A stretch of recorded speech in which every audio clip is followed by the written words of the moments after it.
ఇంట్లో కూర్చుని ఇంగ్లీష్ నేర్చుకోవాలనుకుంటున్నారా? అయితే వెంటనే మా స్పోకెన్ ఇంగ్లీష్ క్లాసెస్‌కి కాల్ చేయండి. నమస్తే రమగారు. నమస్తే జయ. రమగారు, ఉదయం లేవగానే చేయాల్సిన పనులంటే ఏముంటాయండి? బోల్డు. చాలానా? ఇంట్లో పనులు కాకుండా అంటే ఆ రోజంతా సక్రమంగా జరగాలి, ఎటువంటి ఇబ్బందులు లేకుండా ఉండాలి అన్నప్పుడు మంచం మీద నుంచే మనం ఏదైనా దైవనామ స్మరణ గాని అలాంటివేమన్నా ఉంటాయా? మామూలుగా పొద్దున్నే చెప్తారు జయ, అరిచేతుల్లో శ్రీరామ రాసుకోండి, అరిచేతులు చూసుకోండి. పొద్దున్నే అద్దాలు అవి చూడబోకండి. మన చేతులు చూసుకుని లేస్తే మంచిది అని మామూలుగా చెప్తారు. కరాగ్రే వసతే లక్ష్మి, కరమధ్యే సరస్వతి, కరమూలేతు గోవింద, ప్రభాతే కరదర్శనం అని. లేవగానే చేతులు చూసుకోవాలి. ఎలాగంటే మనం రాత్రంతా పడుకుంటాం, లేవగానే చేతులు ఇలా రబ్ చేసి ఒకసారి మొహం అద్దుకుని, అంటే మనమే వెచ్చ చేసుకోవటం, తర్వాత చేతులు చూసి లేస్తే మంచిది అని చెప్తారు. మరి ఎందుకు ఇది చెప్పబడింది అంటే, తొలి కాలం నుంచి ఇదే పద్ధతి. ఈ ప్రభాతే కరదర్శనం అనేది అందరూ చెప్పేదే. ఈ శ్రీరామ రాసుకోవటం, ఓంకారం చుట్టుకోవటం చేతులు, శ్రీరామ రాసుకొని కుడి చేత్తో ఎడం చేతిలో రాసుకోవటం, ఓ మాట చూసి దాని కళ్ళకు అద్దుకుని దిగే అలవాటు కొంతమందికి ఉంటుంది. ఓకే. నిద్ర లేవగానే భగవన్నామస్మరణ. భగవంతుడు ఇచ్చిన ఈ జీవితాన్ని, మన చేతులే కదా మన జీవితం. అవును, అవును. దాన్ని ఒకసారి చూసుకుని మొదలు పెట్టుకోవటం. అయితే ఈ రోజంతా పాజిటివ్గా ఉండాలి, రోజంతా మనకు పనులు అవ్వాలి అంటే ఎలా అవుతాయి జయ? చెప్పు. జీవితం పడుగు పేక అన్నారు కదా. ఒక నిలువుదారం ఉంటే ఒక అడ్డదారం ఉంటుంది. ఖచ్చితంగా. ఒక వస్త్రం తయారవ్వాలంటే కొన్ని నిలువుదారాలు, కొన్ని అడ్డదారాలు, ఇట్లా కలయికి క్లాత్. మన జీవితంలో కూడా కొన్ని ప్లస్లు, కొన్ని మైనస్లు కలవటమే మన జీవితం. ఒకరోజు లేటుగా లేస్తాం, ఓ రోజు బద్ధకంగా లేస్తాం, ఓ రోజు విసగడతో లేస్తాం, తెల్లవారే ఏదో పగిలిపోయిన సౌండ్తో మెలకు వస్తుంది. చేయాల్సిన పనుల లిస్ట్ ఉంటుంది. మనతో పాటు ఆ పనులలో పాలు పంచుకోవాలనే వాళ్ళు రాకపోవచ్చు. వాళ్ళకేం ప్రాబ్లమ్స్ వస్తాయో. ప్రతిరోజు ఒకేలా ఉంటే ఏం బాగుంటుంది? అవును, బోరుగా ఉంటుంది, మొనాటనస్గా ఉంటుంది. ప్లస్ మైనస్ ఉండవలసిందే. కాకపోతే ఇవి భయంకర మైనస్సులు కాకుండా ఏదో ఒక మాదిరి మైనస్ సాయంకాలం వేసరికి మళ్ళీ దాన్ని ఏదో సరి చేసుకుని, లేదా పాజిటివ్ మైండ్ సెట్ తోటైనా వెళ్ళాలి. ప్రార్థన చాలా ముఖ్యమైనది దానికి. ఎలాంటి ప్రార్థన? ఏ తరహాదైనా సరే, మన ఇష్టదైవం ఒక్కొక్క స్వరూపం ఒక్కొక్కళ్ళని ఆకర్షిస్తుంది. భగవంతుడిని ప్రార్థించుకోవటం.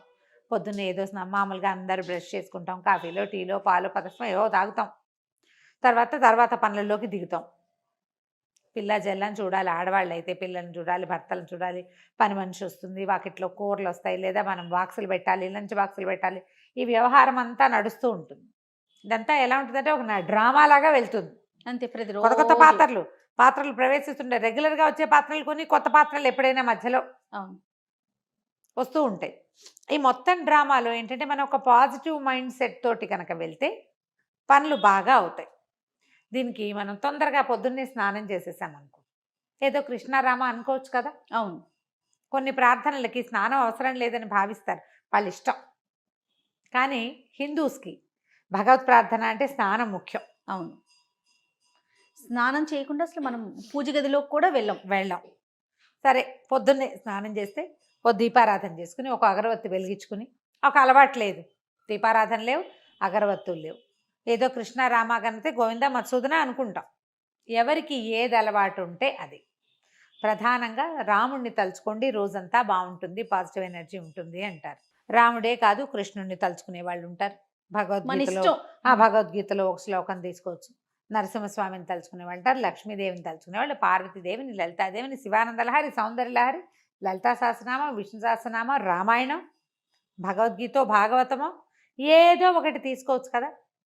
మీ మనసు ఎక్కడ సొలేషన్ పొందుతోందో, మీరు ఏ స్వరూపాన్ని తలుచుకుంటే మీకు ఒక పాజిటివ్ ఎనర్జీ నిండిపోయినట్లు అనిపిస్తోందో, ఏ శ్లోకం చదివితే, ఏ పద్యం పాడుకుంటే, ఏ పాట పాడుకుంటే మీకు మనసమాధానంగా ఉంటుందో అదొక్కటి సెలెక్ట్ చేసుకోండి.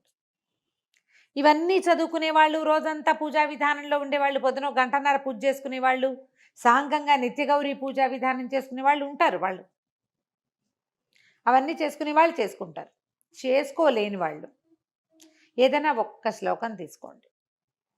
ఈ శ్లోకాలకి పెద్దది తీసుకున్నాం అనుకోండి, చదవలేకపోతారు. చిన్న శ్లోకం తీసుకోండి, నెంబర్ ఆఫ్ టైమ్స్ చదవండి. ప్రఖ్యాతమైన శ్లోకాలు తీసుకుంటే తప్పులు పడకుండా ఉంటాయి. అంటే ఇప్పుడు మీరు అవన్నీ చేసేవాళ్ళు సరే మీరు ఇలా చెప్తున్నారు కదా, కొంతమంది నెగిటివ్ గా రెస్పాండ్ అవుతున్నారు రమ్మగారు అని నేను చెప్పి. అంటాను. చేయగలిగితే గంటల తరబడి పూజ చేసుకుంటాం, లేకపోయినా ఏదో ఒక శ్లోకం తీసుకుని చేసుకోవచ్చు. ఇక్కడ ఒక చిన్న విషయం ఉంది రమ్మగారు. ఆ. మీ మాటలు కానీ మీరు చెప్పే విధానం ఎలా ఉంటుందంటే ఈ జనరేషన్కి తగినట్టుగా ప్రస్తుతం ఉన్న కాలానికి అనుగుణంగా మీరు చెప్తారు. ఇదే చేయాలి, ఇది చేస్తేనే మనకి బ్రహ్మాండం బద్దలైపోతుంది లాగా కాకుండా మీకు ఏది దొరికితే చేస్తే సంతోషం, చేయకపోతే మీరు ఏది చేయగలరో ఎంతవరకు చేయగలరో నియమంతో నిబద్ధతతో చేయమని చెప్తారు కదా. నేను లాస్ట్ టైం మనం ఒక వీడియో చేసాం రమ్మగారు బ్రహ్మముహూర్తం గురించి. దాంట్లో కూడా మీరు మాట్లాడారు, మనం చేయగలిగితే చాలా సంతోషం, చేయలేకపోతే దానికి ఒక పరిష్కారం కింద మాట్లాడారు కదా. అట్లా ఎట్లా చెప్తారు? బ్రహ్మముహూర్తం అనేది చాలా విలువైంది కదా అని నేను కొన్ని కామెంట్స్ కూడా చూశానండి. మీతో డిస్కస్ చేద్దామనుకున్న సందర్భంలో అడుగుతూ ఉన్నాను అనమాట. ఇప్పుడు చేయలేరు, చేయగలరు, రెండు కోణాలు ఉంటాయి కదండి. అంటే ఇప్పుడు ప్రతిసారి జయ మీరు నెగిటివ్ పార్టే విని మీకు కోపం వచ్చింది అనుకో, మీరు పాజిటివ్ పార్ట్ వినరు. మీరు మహాద్భుతమైన కార్తీక పురాణం చెప్తా, నెలంతా ఉపవాసం ఉండండి, లేదా 4 వారాలు ఉపవాసం ఉండండి, ఓ పౌర్ణమి 2 ఏకాదశులు ఉండండి, లేదా ఒక్క ఏకాదశి ఉండండి, లేదా ఒక్క పౌర్ణమి ఉండండి, లేదా ఒక్క సోమవారం అయినా ఉపవాసం ఉండండి అంటారు. ఏమి 30 రోజుల నుంచి ఒక సోమవారంలోకి తెచ్చాడు కార్తీక పురాణకర్త? అదే కదా వ్యాస భగవానుడు రాసిన కార్తీక పురాణం కదా. ఆయన చెప్పాడు, ఎవరెవరెవరో చెప్పుకున్నారు ఒకళ్ళతోటి ఒకళ్ళు. సూత మహాముని చెప్పాడు, పరమేశ్వరుడు పార్వతీదేవితో చెప్పాడు. వీళ్ళందరూ ఎందుకు ఇది చెప్పారు? మానేయమని చెప్పామా? ఎక్కడ కూడా మనం అసలు అలాంటి పైగా ఇప్పుడు నువ్వు రోజు లలితా శాస్త్రం చదువు, నీకు పాజిటివ్ ఎనర్జీ వస్తుంది అని చెప్తాను నేను. నువ్వు చదవగలవా జయ? గుండెల మీద చేసుకుని చెప్పు. అస్సలు సాధ్యం కాదు రమ్మ. పోనీ నీ ఫ్రెండ్స్ లో ఎంతమంది చదవగలరు? వేలల్లో లెక్క పెట్టొచ్చేమో కదా ఈ రోజుకున్న పరిస్థితులకి, దానికి తగినట్టుగా.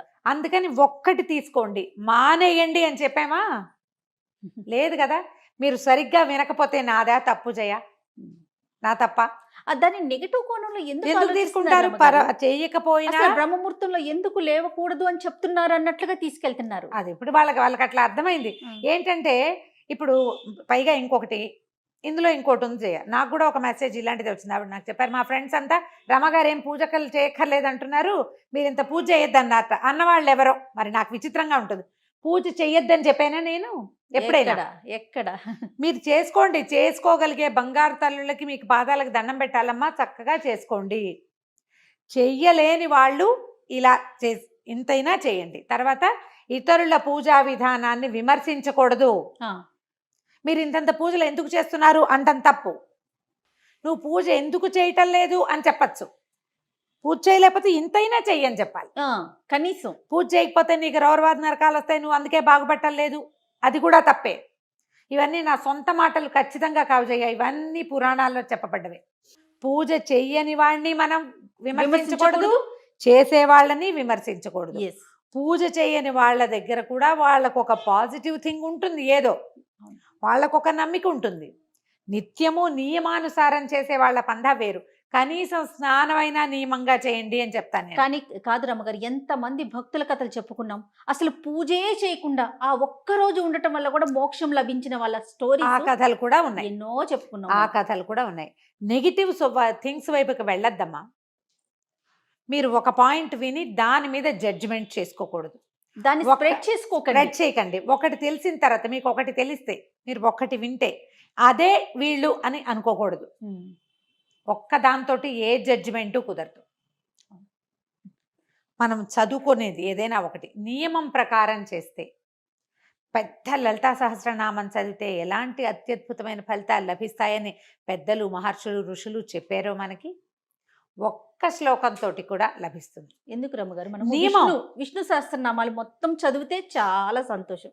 చదవలేకపోతే శ్రీరామ రామ రామేతి చదువుకోమంటారు, అంతే కదా. అదైనా చదువు నువ్వు కనీసం నియమంతో. ఈ ఉదయకాలం చేసుకునే వాటికి కూడా నియమం ముఖ్యం. స్నానం చేసి ఒక అగరవత్తి వెలిగించి ఆపదామ భర్తారం చదువుకోండి కనీసం. మీరు రామరక్ష స్తోత్రం మొత్తం చదువుతాము, రామాయణం చదువుతాం అంటే మీ ఇష్టం, మీ ఓపిక.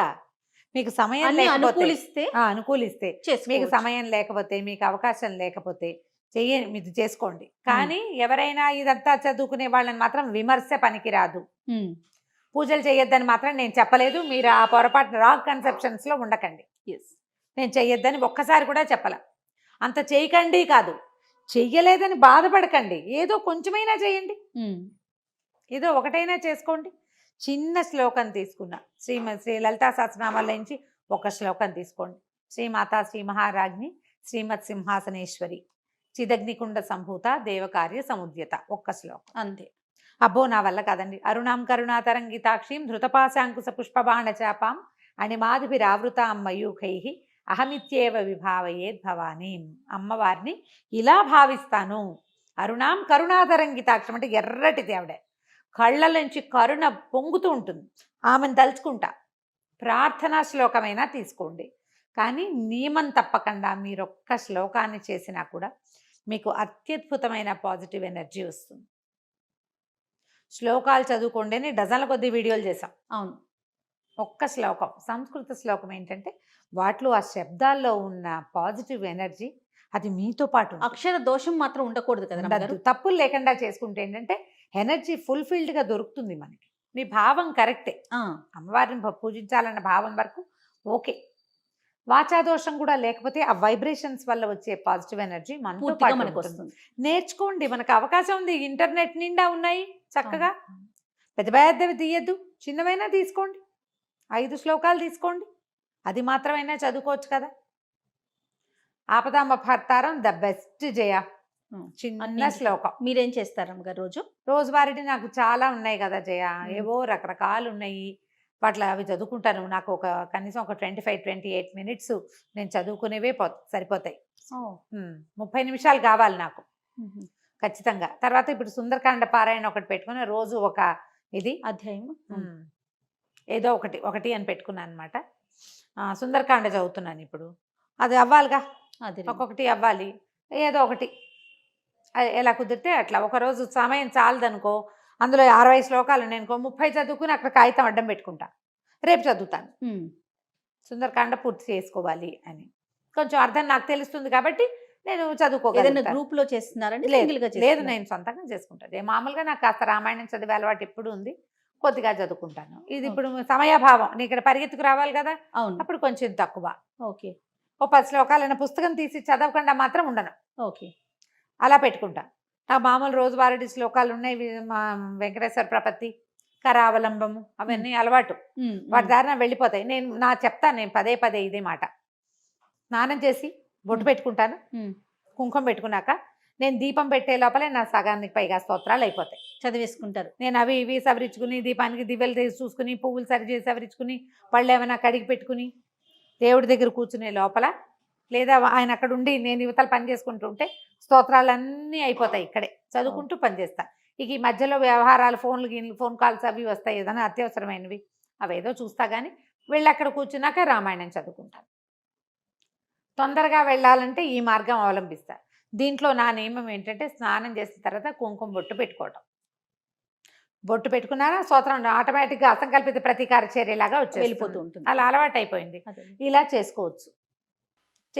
మీరు దేవుడి దగ్గర కూర్చునే ఇంతసేపు దేవుడి ముందే కూర్చోవాలా అన్నదేం పెట్టుకోబోకండి. కుదిరిందా కూర్చోండి, కుదరకపోయినా ఇతర పనులు చేసుకుంటూ, ఇంకా స్నానం చేశాక నేను చీపుళ్ళు ముట్టుకోను, వాకిల్లో డస్ట్బిన్లు ముట్టుకోను, తర్వాత ఏమో ఏమంటారు విప్పేసిన బట్టలు ముట్టుకొని వాషింగ్ మెషిన్లో వేయడాలి, అవి చెయ్యను. నా నియమం అది. కొన్ని నియమాలు పెట్టుకున్నారు, ఇవన్నీ ముందే చేసేస్తా, ఆ పనులన్నీ ముందే అయిపోతాయి. ఆ తర్వాత ఇంకా శుభ్రాలు అవి పెట్టను, ఆ శుభ్రాలు గిభ్రాలు మొత్తం అయిపోవాల్సింది. దీపం పెట్టుకున్నాక అవసరమైతే ఏదైనా పని కావాలంటే చేసుకుంటా. ఆ టైంలో ఈ పూజ చేసుకునే లోపల, దీపం పెట్టుకునే లోపల నేను చీపురు కానీ, విప్పిన బట్టలు కానీ, కాళ్ళు తుడుచుకునే పట్టాలు కానీ, వాటి మీద కాలు కూడా పడదు, ఏం ముట్టుకోకుండా చేస్తాను. నాకు నేను పెట్టుకోగలిగిన నియమం అది. నియమం ఏర్పరచుకోండి. ఎప్పుడు కూడా పాజిటివ్ ఎనర్జీకి కావాల్సింది నియమం. అది శారీరకమైన ఫిజికల్ థింగ్స్ కావచ్చు, మనసుకైనా కావచ్చు. నియమం పెట్టుకోండి. ప్రధానమైందమ్మా పూజలు చేసే వాళ్ళని, పూజ చేసుకునే వాళ్ళని, ఇంత పూజ ఎందుకు చేస్తున్నావు అని ప్రశ్న వేస్తే 1,00,000 ప్రశ్నలు వేసిన పాపం వస్తుంది. 1,00,000 ఒక్కళ్ళని అడిగితే 1,00,000 మందిని అడిగిన పాపం వస్తుంది. పూజ ఎందుకు అని ప్రశ్నించద్దు, తప్పు. పూజ చేసుకోండి. ఇంకొకళ్ళని నన్ను కోట్ చేసి ఆవిడ వద్దన్నారండి, నేను వద్దని చెప్పలేదమ్మా, నేను వద్దని చెప్పను. నేను నాకే అరగంట పడుతుందని నేను చెప్తున్నాను. అవును. నాకు అరగంట పట్టేటప్పుడు నేను ఒకళ్ళకి వద్దని ఎందుకు చెప్తాను? నేను అరగంట కూర్చుంటే ఆయన గంట కూర్చుంటారు. అదే కదా. ఆయనది గంట ఉంటుంది, మరి నేను ఎందుకంటాను అట్లా? అదే ఒక పాయింట్ దగ్గర ఆగిపోకుండా కొంచెం ఆగిపోకుండా. మొత్తం వినగలిగితే బాగుంటుంది. మొత్తం విని మీరు ఒక కన్క్లూషన్కి వచ్చేయకండి. అసలు నేనేం చెప్పానో వినండి మొదట. విషయం ఏంటి, దేని గురించి చర్చించుకున్నామో తెలిస్తే అది బాగుంటుంది. ఆపదామపహర్తారం తీసుకోండి. పెద్ద మంత్రాలు శ్లోకాలు రాని వాళ్ళు స్నానం చేసి దేవతార్చన ఒక చదువుకోండి. దీపారాధన పెట్టుకునో లేదా ఒక అగరబత్తి వెలిగించుకుని 2 పువ్వులు దేవుడి దగ్గర పెట్టి ఆపదామపహర్తారం శ్లోకాన్ని మీరు 11 సార్లు కూడా చదువుకోవచ్చు. ఓకే. మీకు ఇంకా ఏదైనా కుదిరితే అది. మనకేంటంటే సాధారణంగా చెప్తారు జయ, కాస్త డబ్బులు ఇబ్బందులు ఉన్నాయి, ఉద్యోగంలో సెటిల్ అవ్వలేదు, అలాంటప్పుడు కనకధారాస్తవం చదువుకోమంటారు పెద్దవాళ్ళు. కనకధారాస్తవం చదువుకోవచ్చు. మీకు అన్నిటికీ భయంగా ఉంది, టెన్షన్ ఫీల్ అవుతున్నారు, అప్పుడు దుర్గా సప్తశ్లోకి చదువుకోమంటారు. పిల్లలకి తరచుగా కళ్ళు వస్తాయి, బెదురుతారు, స్కూళ్ళలో భయపడుతూ ఉంటారు, ఎగ్జామినేషన్స్ అంటే భయం, ఆంజనేయ స్వామికి సంబంధించిన శ్లోకాలు, హనుమాన్ చాలీసా లాంటివి నేర్చుకోవచ్చు, చెప్పచ్చు. ఇలా పెట్టుకోండి ఏదో ఒక నియమం. లేదా శుక్రవారం లక్ష్మీదేవికి, మంగళవారం దుర్గాదేవికి, ఇలా లెక్కలు.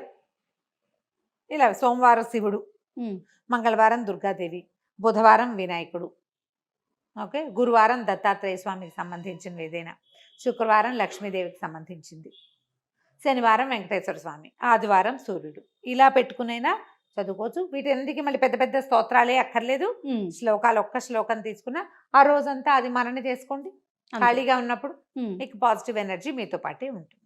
తప్పకుండా అండి. నమస్తే. నమస్తే.